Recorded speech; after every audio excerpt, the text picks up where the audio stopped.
AITA for leaving my girlfriend after finding out her twins weren't mine and exposing her scam? I'm 34 now, but this all started back in my 20s. Back then, I wasn't exactly the life of the party, but I wasn't a total hermit either. I had a good group of friends and went out from time to time, but the truth is, I was more into my tech projects than hitting up bars. While everyone else was out drinking or chasing weekends, I'd be at home, tinkering with code for fun or building side projects that almost no one cared about. That was just my speed.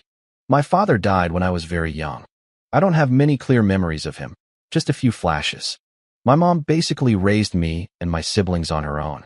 After my dad passed, she got very involved in her church, the kind of person who spends all of Sunday at service and half the week in Bible studies or other church activities.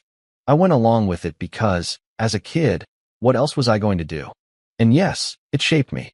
I didn't become as devout as she was, but I held on to the core beliefs and tried to be a good son. When I got to college, I had a few buddies I'd play video games or hang out with, but I didn't date. In fact, I hadn't really dated anyone seriously. I always told myself I was waiting for the right person, especially since my mom constantly reminded me not to waste my time on anyone who wasn't marriage material. So, no casual flings for me. I just poured my energy into my computer science degree because that was my thing. My mom, being a central figure in her church community, was always trying to set me up with nice girls. It was almost always awkward. Potluck dinners with women who would want to discuss Bible verses while I was mentally debugging a server configuration. But one night, she told me she wanted me to meet a woman from her Bible study group. I went just to get her off my back. When I saw her, I thought, wow, she's actually cute. And not just physically. Her name was Camille. She had this magnetic confidence, she laughed a lot, made jokes, and wasn't as rigid as the others. We started talking about random things, and we just clicked. The conversation wasn't forced. She asked what I did for a living, and when I told her I was a software developer, she seemed genuinely interested, which is rare because most people's eyes glaze over when I talk about work. She did some kind of administrative work in an office downtown, nothing fancy, but she sounded ambitious and said she was looking for a fresh start. I didn't press for details since we had just met. After that night, we started texting, then going on dates. At first, just coffee and walks in the park. She was fun and easy to be around. She made me feel like she actually enjoyed my company, which was a new feeling for me. I fell for her fast. Within a few months, we were inseparable.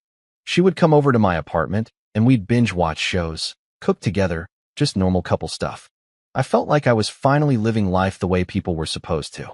We talked about marriage early on, which didn't scare me because I grew up believing you only date someone if you see a future with them. I was all in. One night, she told me, I have to tell you something. I'm still technically married, but it's not what you think. It turned out she had married a guy named Preston years ago, who ended up in prison for a serious offense. She swore they had been separated for a long time, that she never truly loved him, and that the divorce was already in progress. I was shocked, but then she started crying, saying she just wanted a real life and that I was the best thing that had ever happened to her. And of course, me, wanting to be the good guy and fix everything, I believed her. I told her I would stand by her no matter what. After that, everything seemed to accelerate. We were planning our future, where to live, kids, vacations. She became very close to my mom, who was thrilled because she'd always wanted me to marry a girl from the church. Everything seemed perfect. I thought I had finally found the one. Over the next year, things moved quickly. I'd never been in a relationship like this. We spent almost all our free time together. I worked from home, so she would often bring her laptop over, working from my couch while we chatted or had a show on in the background. We cooked, we laughed. I was truly happy. My mom adored her. Then she got pregnant. With twins. I'll never forget the day she told me. We were in my car after a trip to Target, and she said with a bright smile, I'm pregnant. I was stunned, and then she added, and it's twins. I didn't know how to react. She was glowing, so happy, so I pushed down the wave of panic and told her I was happy too. I had always wanted kids someday. I just didn't think it would be so soon, but she said she was on birth control, so it was a complete surprise. Still, I trusted her. I figured life sometimes throws you curveballs, and you just have to roll with them. We started preparing immediately. Baby gear took over my small apartment. We talked about getting a bigger car, maybe a minivan or an SUV, and buying a house in the suburbs sooner than we had planned. She seemed excited, but also stressed. She kept her part-time job, even though I told her she didn't need to. My mom started helping out a lot, organizing the baby shower and everything. Camille always seemed to have 1,000 contacts on her phone. She knew so many people for someone who was supposedly private. She always had excuses for why we hadn't gotten married yet. First, it was the divorce from Preston, then there were delays with the paperwork, then some vague family issues. I thought, it's okay, it'll happen when it happens. Life got busier, and my perspective on the future started to shift. I decided I didn't want any more kids after the twins, at least not for a very long time. So, I made an appointment to talk about getting a vasectomy, a minor surgical procedure that serves as a permanent form of birth control. I thought it was the responsible thing to do. Everything seemed normal, even good. For a while after the twins were born, we were exhausted, of course, but there was a kind of pride in doing it all together. I'd sit on the couch with one of the babies while she held the other, and we'd tag-team feedings and diaper changes. The apartment was a controlled chaos of bottles, diapers, and laundry, but I didn't care. We were a family. At night, when the twins finally fell asleep, we'd sit down for a quick dinner and watch whatever show we could manage to stay awake for. Those moments felt real, and I wanted to believe everything was okay. In the middle of all that, I was still thinking about the vasectomy. 2 kids at once were enough for me. We talked about it briefly, and she even agreed it might be a good idea. The day of the appointment I had booked finally arrived. The doctor ran the routine pre-op tests, and that's when my world started to unravel. On the first visit, they told me my sperm count was very low, and what was there had almost no motility. The doctor said it could be temporary, stress, lack of sleep, diet. These things happen. I tried to eat better, sleep when I could, which was nearly impossible with newborn twins, and went back a few weeks later. The same result. This time the doctor looked serious. He told me, based on these results, you might be infertile. It's highly unlikely you could have children naturally right now. I remember leaving that clinic with a cold pit in my stomach. I had twin babies at home, and this doctor was telling me I probably couldn't have kids. I didn't say anything to her. I didn't want to believe it, but a horrible thought clicked into place in my head. I went online and ordered a home DNA kit. I told myself it was just to be sure, but deep down, I knew exactly why I was doing it. When the results came in, I opened the email alone in the bathroom. Both children, 0 biological relation. I felt like the floor had just dropped out from under me. It's one thing to suspect something so terrible, but seeing it confirmed in black and white is a different kind of pain. I just sat on the cold tile floor for a long time, staring at my phone. The first person I told was my mother. I drove to her house, sat down at her kitchen table, and told her everything. I was hoping for comfort, or at least some solid advice. Instead, she dropped a bombshell on me. I understand how you feel, because you're not your father's son either. I just stared at her. What are you talking about? She wouldn't meet my eyes. I had an affair when I was young. Your father found out shortly before he died. I slammed my hands on the table. Seriously, you think this helps? You hid this from me my entire life, and you choose now to drop it on me like this is some kind of twisted bonding moment. She flinched but remained calm. I just wanted you to know you're not alone. Families are complicated, messy. I almost laughed. I just found out the twins aren't mine. And your response is, by the way, your whole life is a lie too. That doesn't make it better, Mom. It just makes me trust you even less. She started crying, saying she was sorry, that she loved me, but I couldn't stay there. I left before I said something I would regret even more. That night, I went home and waited for the twins to fall asleep. I told Camille we needed to talk. She looked nervous but sat down on the couch. I showed her my phone with the DNA results and said, "Explain this." She went completely still. "What do you mean? Don't play dumb. These kids aren't mine." "What?" She looked down, wringing her hands. "Those at-home tests can be wrong sometimes." "Maybe." "No. I did it twice. Stop lying to me." My voice was low, but I could feel the anger rising in my chest. She started to cry. "Please, it's not what you think." "Then tell me what it is." She finally broke. "When Preston got out of prison, I saw him a couple of times. It was stupid. I didn't think anything would happen. I'm so sorry." I stared at her, my heart pounding in my ears. "While we were together? While you were living in my apartment?" She nodded, crying harder. It was a mistake. I thought it was over between us. I love you. I wanted to move on with you. I didn't think you'd ever find out. I stood up. Move on? You made me believe those children were mine. You lied to my face every single day. She reached for me. Please, they need you. I need you. I pulled away. We're done. She was sobbing, saying she was sorry, that she made a mistake, that she wanted to fix it, but I wasn't listening anymore. I looked at her one last time and just walked out. I didn't slam the door. I didn't yell. I just left. And that night, everything changed. After that, the apartment felt like a foreign country. I moved through it on autopilot. She tried to act normal, sometimes even being overly nice, but I couldn't look at her the same way. The thought of her seeing her ex-husband after he got out of prison made me physically sick. The trust was gone, and there was no getting it back. I spent a few days trying to figure out what to do. Part of me wanted to burn everything down, to tell everyone what she had done. Another part just wanted to disappear. I didn't want to fight a messy battle in court or spend thousands on lawyers just to be told I still had to pay for kids who weren't mine. I had a consultation with a lawyer just to see my options. What I heard wasn't good. In my state, because I had lived with her, acted as a father, and we had mingled our finances, there was a high probability of paternity by estoppel, meaning I could be held financially responsible anyway. Even without a marriage, the law could force me to pay child support. That was the final straw. I decided to leave without a confrontation, without a long, drawn-out fight. I would just go. I didn't care what she thought or what anyone else thought. I just wanted to take what was mine and leave everything else behind. So I started planning. I stopped taking on new freelance jobs and began to wind down my side hustles. I started withdrawing cash from our joint accounts, not enough to raise red flags, but enough to build a cushion. I moved a few essential belongings to a small storage unit I rented under a different name. I stopped paying some of the bills, a couple of credit cards. She didn't notice. She was busy with work, her friends, and the twins. Besides, I had always been the one who handled the finances. At my main job, I stopped caring.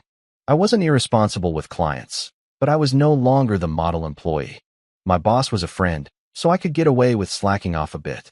I did the bare minimum required, but most of my mental energy was focused on planning my exit. I started looking online about how to leave everything behind, how to start over, even reading stories about people who just vanish. Some of it was crazy, but some of it was practical. Like if you really want to disappear, you can't leave loose ends. I would sit at my computer, pretending to code, but my search history was filled with guides on new identities, small towns, and ways to live off the grid. On my breaks, I'd write lists in a notebook. Things to sell, things to keep, people to cut contact with. At home, I was a ghost. I still helped with the twins, but there was an invisible wall between Camille and me. She didn't seem to notice, or maybe she chose not to. I think she was just too consumed with the babies, her job, and her social life. Sometimes I wondered if she suspected something, but she chose to ignore it. I'd watch her swiping on her phone at night, texting people I didn't know, and I just kept a neutral expression. On the inside, I was already gone. One day, I told her I was going to go hiking for the weekend, alone, that I needed to clear my head. She didn't ask many questions, just said, "Be careful." The hardest part was walking away from the twins. Even though they weren't mine, I had spent months with them. I had held them when they cried. They weren't to blame for any of this, but every time I looked at them, it was a painful reminder of the life I thought I had versus the reality. When the time came, I didn't tell anyone. I packed a duffel bag, got in my car, and just drove. I checked into a cheap motel a few towns over, and then just kept driving the next day. Every mile I put between us felt like I was shedding a layer of my old life. I didn't look back. I felt like I was finally in control. Not happy, exactly, but calm. That first night, in a cheap roadside room with my backpack, laptop, and a couple of bags, I stared at the ceiling thinking, wow, I really did it. It was a strange silence. No babies crying. No her asking me for something. No more pretending everything was fine. Just silence. Part of me was sad. Yes, but mostly I felt an overwhelming sense of relief. I didn't have some big, dramatic plan. I took it slow. I had some money saved up and stayed off the radar for a while. No social media, no calls to anyone I used to know. I drive during the day and find cheap motels at night. I ate fast food, listened to music, and tried to sort through the mess in my head. I kept my phone off most of the time to keep her or my mom from tracking me. After about a week, I reached a city far enough away that no one would know me, but big enough to blend in. The first thing I did was look for a temporary rental and work.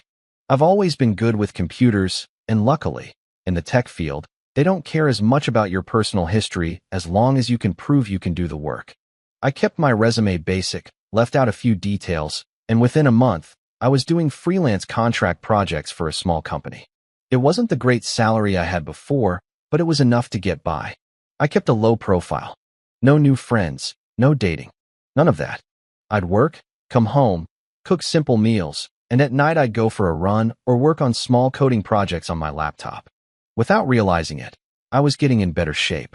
I guess stress does that, and being alone gives you a lot of time to think. Meanwhile, back home, I knew things must be falling apart for her. I wasn't paying the bills anymore, the credit cards were maxing out, the savings were gone. She had no idea how to manage money because I always did it, and I didn't feel a shred of guilt.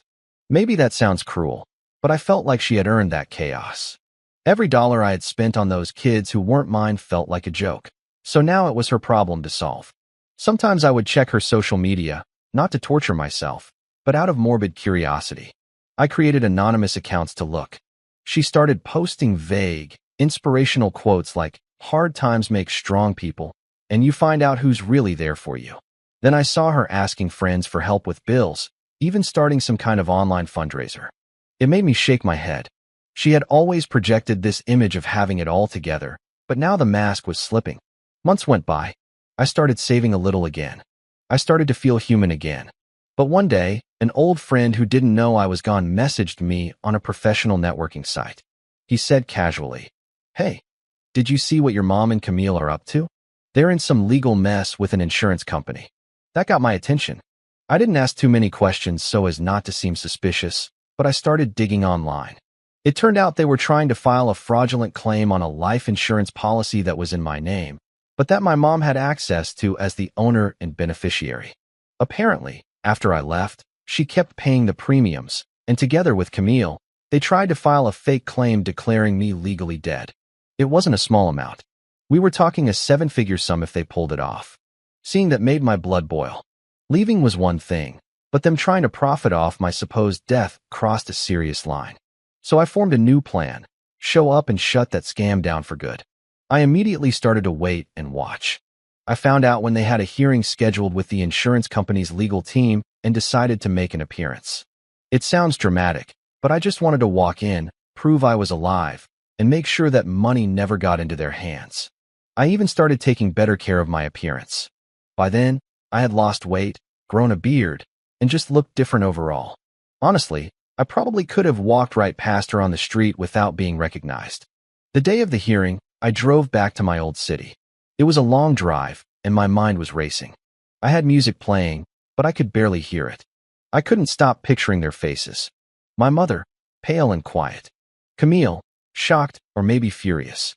I was nervous, yes, but also a little amused. After all, this was my final move. I parked a few blocks from the office building, walked over, and waited in the hallway until I saw them go into a conference room with their lawyers. I sat for a moment, watching them through the glass as they got settled. My mom looked serious. Camille was well-dressed, composed, like she belonged there. It irritated me. She always acted like she was in control, like nothing was ever her fault. I stood up and walked to the door. I knocked just hard enough for everyone inside to look up. When one of the lawyers opened it, I walked in and said, "I believe you're all here to determine if I'm dead." "I'm not." The reaction was instant. My mother's face lost all color. The lawyers looked completely confused, shuffling through papers as if maybe they had the wrong man. But Camille just stared at me for a second, and something in her snapped. "You have got to be kidding me," she yelled, her voice rising quickly. "You disappear for over a year, leave me with everything, and now you show up here of all places." I didn't move. "I heard you're trying to cash in my life insurance policy. You know, because I'm supposedly dead. Thought I should clear that up." She stood up, knocking her chair back.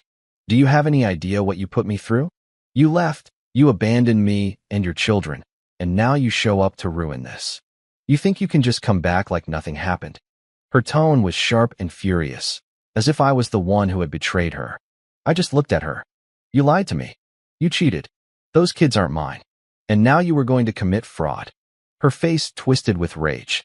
I did what I had to do. You left. You think you can judge me? After leaving me with twins, bills, and nothing. You're pathetic.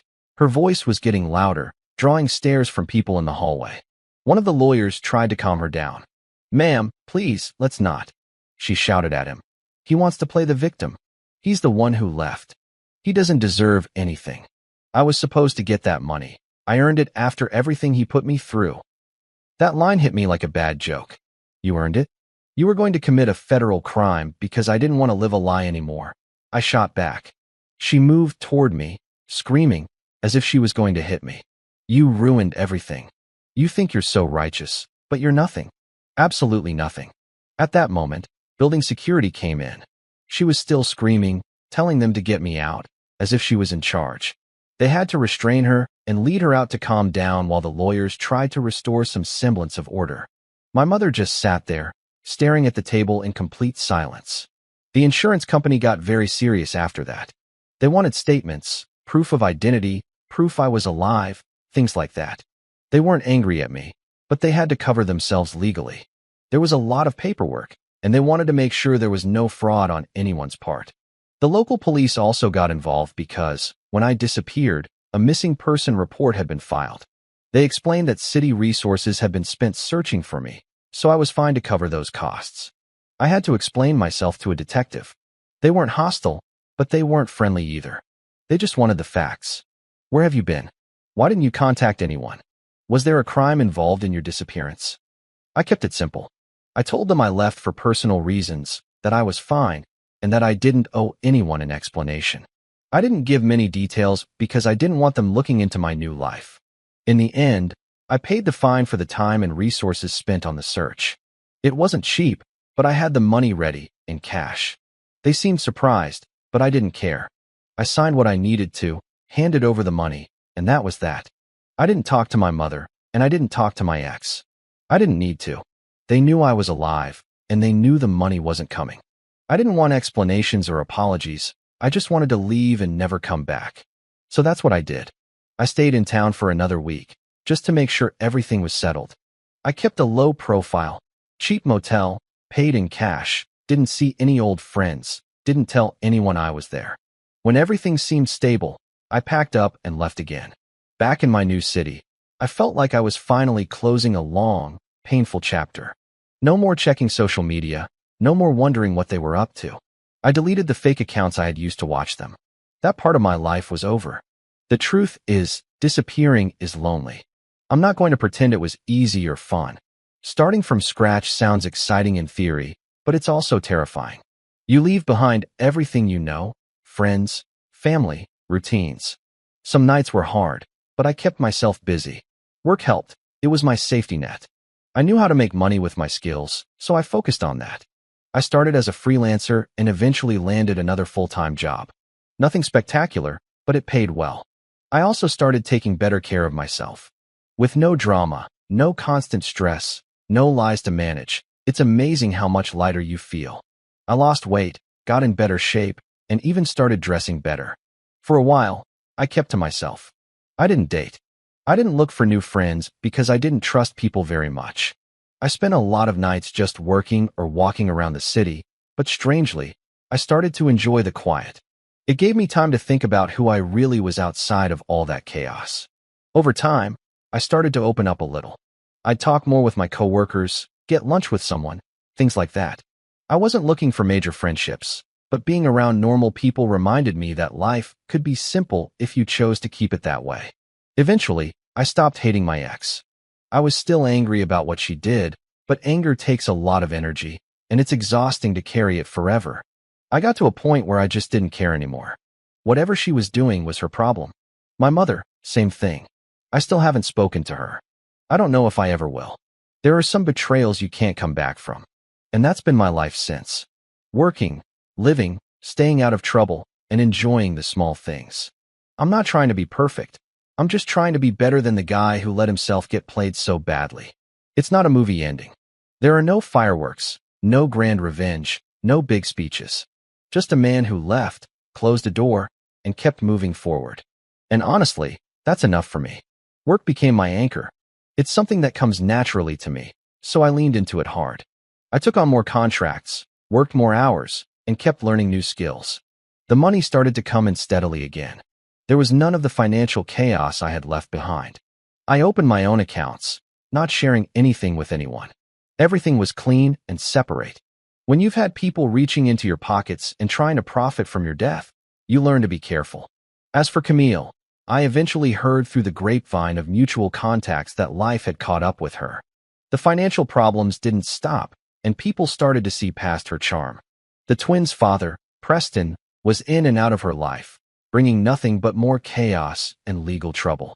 Whatever schemes or scams she tried to pull fell apart, and the support system she thought she had crumbled fast. She's been dealing with debt, custody disputes, and even Preston causing her problems again. I don't take joy in her suffering, but I won't lie. It feels like karma did its job, with interest. Physically, I was changing too. I ate better, I ran, I lifted weights. At first, it was just to kill time and work off nervous energy, but then it became a solid routine. People at work noticed. I started getting compliments, which felt strange but nice. For the first time, I wasn't the guy carrying around a mountain of emotional baggage. I looked like someone who had his life together, even if I was still rebuilding on the inside. Socially, I kept my circle small. A few coworkers became casual friends. We'd grab lunch or talk about tech. Nothing deep. I wasn't ready to fully trust people yet, and that was okay. I needed time for myself. No one else's drama, no lies, no games. I didn't even think about dating. It wasn't that I was scared or bitter, I just wasn't interested. I'd seen enough deceit and phoniness to last a lifetime. The idea of letting someone that close to me again was exhausting just to think about, so I avoided it. And you know what? Life was still good. I didn't need a relationship to feel whole. I started enjoying things I'd ignored before. The hiking trails near the city, cooking real meals for myself, reading what I wanted, and working on small coding projects just for fun. My mother. I haven't spoken to her again. Maybe one day I will, maybe not. That's a door I'm not ready to open yet. The affair she admitted to, and then her siding with my ex for money broke something that I don't know how to fix right now. Same with my ex. I don't care where she is or what she's doing. She made her choices, and I made mine.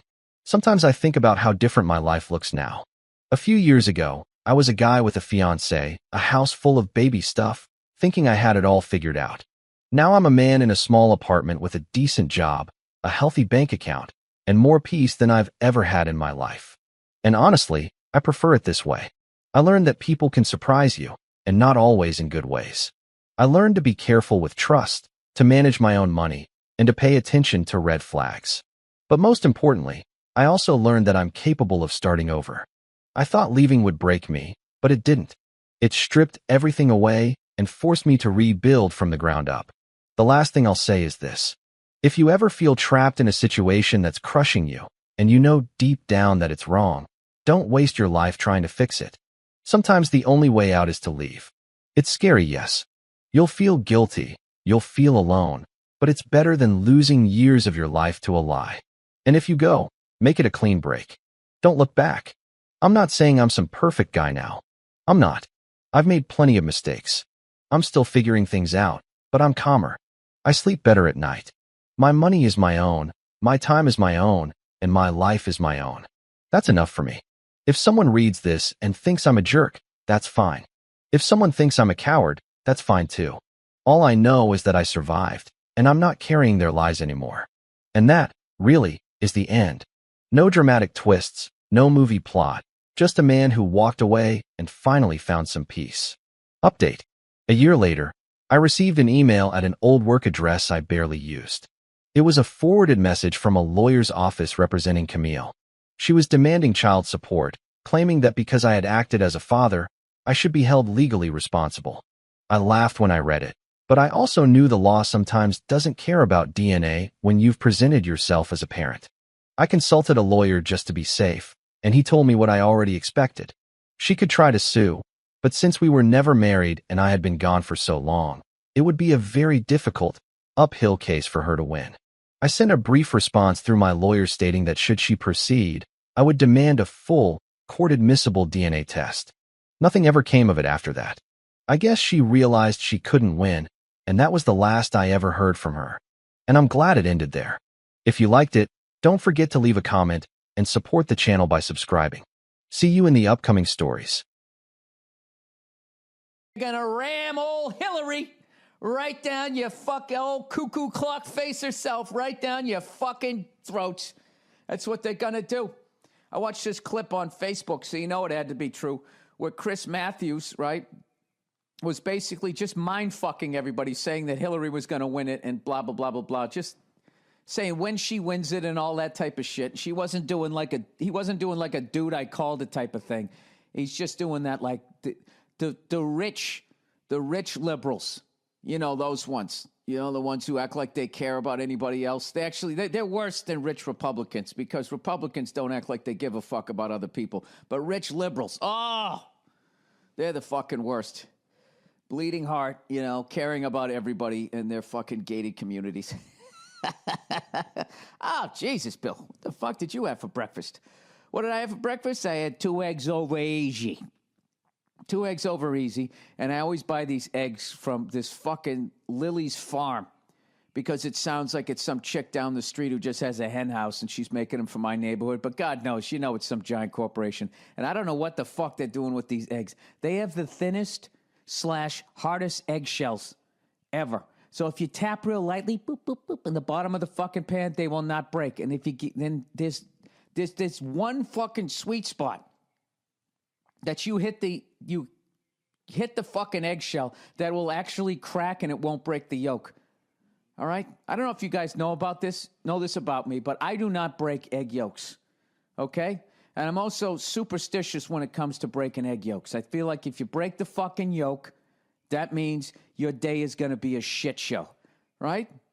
It's a metaphor. You had a plan, and the whole thing went to shit, and then you got to scramble it up, right? That's how I look at it. So not only did I broke one, the other one was okay, but then I was just so fucking frustrated, because you want them runny, because then you still have the nutrition in there, right? All these people that have it over hard. Yeah, over hard like your fucking arteries, right? So I go to flip the thing, and I'm so fucking frustrated that it's going to turn into basically a fried egg sandwich. I got mad, and I go to flip the other one. I broke that one, too. And I just was in my kitchen by myself going, yeah, there you go. Fuck the whole thing, right? Yeah, fuck the whole thing. And Nene downstairs, are you all right? Yeah, fine. What are you doing? Just making some eggs, honey. Doesn't sound like it. Oh, God. Here comes the interrogation, right? Here comes the fucking interrogation. Like Norbert Leo Butts' wife on Bloodline. Oh, my God. That character is driving me up the fucking wall. Not saying the actress. She's phenomenal. But that whole dynamic. It's like, can you just shut up? Can you leave the man alone? Is anybody watching Bloodline? I'm not going to ruin any of this shit, but you got to fucking watch it. You got to watch it. I'm already 5 episodes into season 2. It just came out. You know, I had a nice 3-day weekend. So Billy fucking Red Cakes here. I've been fucking Netflix the whole weekend. I started off the weekend. I watched The Do-Over, Adam Sandler's new movie with David Spade. It was fucking great. I always